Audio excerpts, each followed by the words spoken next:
Kingibe said that she has a motion of urgent national importance in line with her rules, and that it has to do with the total failure of waste management in the FCT, which is affecting lives. That is urgent.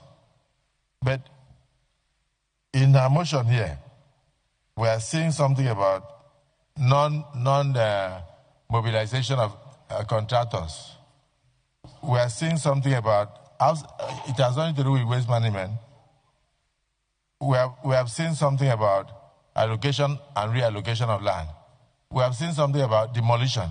We have seen something about depletion of the University of Abuja land. We have seen something about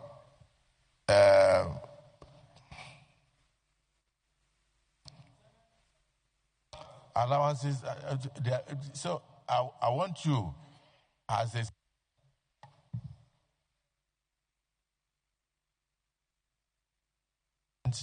national importance. And what we are advising is that in view of the fact that too many things are bundled into this motion, can she pick the item that is most important and bring back to us? And the senators have taken the decision. But if you are sitting down there and then I heard Senator Ningi saying she's a senator, she has the right to bring a motion. So if you bring a motion that is incurably bad, must we wash our dirty linen in the public? Can't we withdraw the motion and bring back another? Can we do consultations? Thank you very much for recognizing me. 6. My point of order is order 52 sub 6. And if I have your permission, I will read.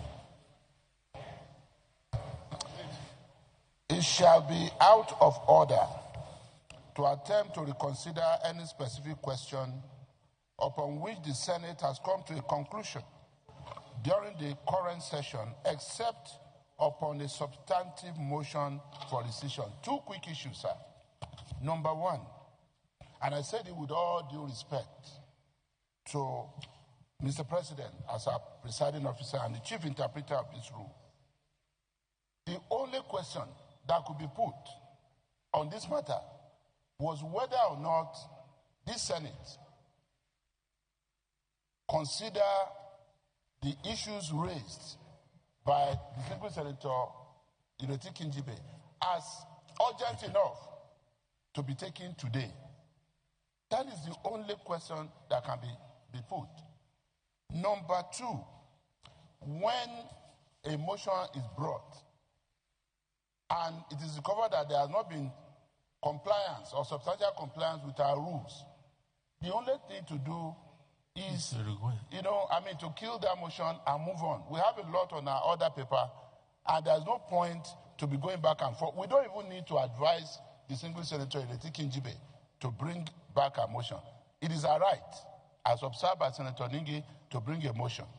The only position we have taken as a Senate is that this cannot qualify for a matter of urgent public importance. She can bring her motion back at her discretion as a substantive motion. And if anyone has anything to say on this again too, the person will have to come by way of substantive motion. So that is my position, sir. We need to move on to other things on the other paper. Hello, everyone. We've seen again and again how the 10th Assembly is ready, to defend executive and appointees at the detriment of the nation. I really don't understand what Akpabio means by let's not wash our dirty linens in the outside. Let's not wash it outside. What does that really mean? Who are the outsiders? Or is it them versus us kind of a thing? Them as in APC members, or them as in appointees and elected officials, or them as people who are in government? I don't get it. I thought the people were supposed to be the ones that the Senate is representing, and not the executive or anything like that. On this issue, that this is quite a significant issue that is being brought in here to talk about the issue of land. And I don't think people understand the enormity of some of the things that Wike is doing. We've gotten to an extent whereby even we are getting reports that banks are refusing to accept collateral land documents in Abuja. lands or properties in Abuja. And if you are in the business world, you know the importance of collateral, and most times how that is what people use to be able to get the sufficient money for them to run their business. And this is almost like economic terrorism that is actually happening in Abuja. And we're seeing situations whereby people's lands are being taken away from them, and these lands are being reallocated, to other people. Even houses and buildings and properties that people have built, they're being brought down. Beyond that also is where you see Abuja being turned into a slum. When you have this mega city kind of slum, you have houses everywhere indiscriminately, green areas that are supposed to be green, spaces that are, some of them are parks and all of that, being taken over, being reallocated to friends and cronies. And at the end of the day, you're seeing all manner of buildings just springing out everywhere. And Abuja is losing the essence and the soul and the beauty of it all. And it's really crazy. And beyond that also is the litigation that Wike is going to live in this way, because some of these lands that is reallocating, they actually belong to people. And when you're going to have its long years of litigation, you probably are going to say the next 40 years, some people are going to be in court. That's how long, sometimes even longer, that, land matters can last in court. And in bringing Wike to order, that's really the thing, the right thing, to do. But then, of course, there are some. Akpabio feels that his job is always to protect, Tinubu and his people. And let me just look at some of the statements here. Lady Hani said, truth be told, Wike has to be called to order. If people have their authentic land documents, why take the land from them only to resell to someone of your choice?